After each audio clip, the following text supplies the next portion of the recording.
അല്ല, നല്ലൊരു ഓണായിട്ട് എന്തെങ്കിലും കുറച്ച് ചിക്കൻ ബിരിയാണി ഉണ്ടാക്കിക്കൂടെ?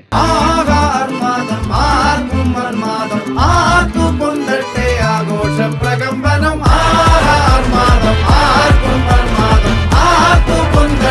ആഘോഷ പ്രകമ്പനം.